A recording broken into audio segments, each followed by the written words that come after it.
Tu galères avec ton iman qui est faible.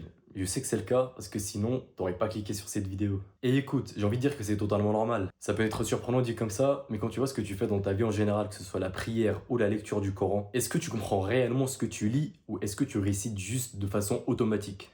Ah, c'est ça la question. Certains pourront me dire, mais oui, Hussam, on comprend le Coran parce qu'en fait, on lit le Coran traduit en français. Ce qui est bien pour débuter. Je dis pas le contraire, mais c'est loin d'être suffisant. Parce que déjà, on est bien d'accord que le Coran est un livre sacré, c'est pas un livre, c'est pas un roman qui a été écrit par n'importe qui. C'est un livre riche avant tout, une phrase peut avoir plusieurs sens grâce à la profondeur du vocabulaire employé, en plus de comment il est employé. Et dis-toi aussi que un mot peut avoir plusieurs sens à la fois, ça dépend comment il est utilisé dans la phrase. Juste pour te dire à quel point ça bouge en fait dans le Coran, c'est riche. Ce qui veut dire que le Coran n'est pas une to-do list, c'est-à-dire que c'est pas un plan détaillé qui te dit quoi faire avec une phrase fais ça, fais ça, fais ça. Le Coran, il t'incite à réfléchir. C'est littéralement un livre sacré qui te montre comment vivre tes 70 années sur cette terre, tout en t'expliquant des lois scientifiques en profondeur, et ça avant même que la science n'ait pu les découvrir ou les prouver. Ce qui signifie que la traduction du Coran entre une langue et une autre, c'est littéralement l'interprétation du traducteur qui a, lui, le choix entre plusieurs sens. Ce qui veut dire aussi, et c'est important, deux traductions du même livre, traduits par deux personnes différentes, aboutiraient à deux résultats différents. La preuve aussi que si tu prends le Coran original, c'est-à-dire le Coran écrit en arabe,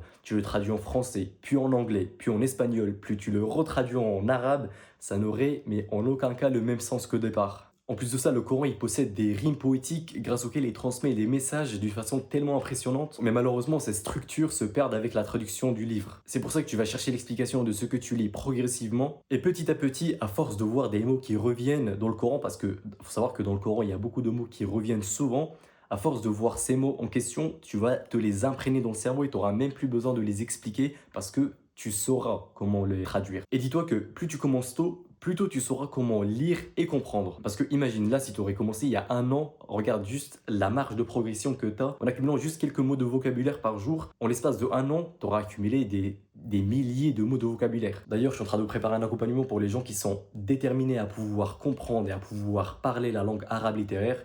Donc si vous êtes intéressé à mon Instagram juste dans la description. Et si vous voulez prendre un rendez-vous avec moi, il y a mon lien juste en dessous. Sur ce, en ce qui concerne les personnes qui ne savent absolument pas lire en arabe, c'est simple, j'ai fait deux vidéos sur ma chaîne. Une partie 1 et une partie 2 qui t'expliquent toutes les lettres, enfin tout l'alphabet en arabe et qui te montre exactement comment lire n'importe quelle lettre, peu importe sa position dans le mot, que ce soit devant, au milieu et tout derrière. Et d'ailleurs, dernier petit conseil important pour les débutants, si tu veux essayer de commencer à lire et à comprendre les sourates, essaye plutôt de commencer par les petites sourates qui se trouvent tout à gauche du Coran parce que c'est là où se trouvent généralement toutes les petites sourates, parce que si tu es débutant et tu commences par lire et essayer de traduire Surat al-Baqarah, tu vas vite te décourager. Mais si tu es réellement motivé, le choix revient à toi. Mais encore une fois, c'est mieux de commencer par les sourates que tu utilises lors de ta prière. Comme ça, tu comprends au moins ce que tu lis, ce que tu récites. Sur ce, la vidéo touche à sa fin. J'espère que la vidéo t'a été utile et j'espère que tu vas appliquer les conseils que je t'ai donnés dans cette vidéo. Et si jamais tu appliques ces petits tips, j'attends ton retour avec impatience parce que je sais que si tu appliques ça, tu auras forcément une grosse marge de progression. Sur ce, je te souhaite une bonne journée et on se dit à très bientôt.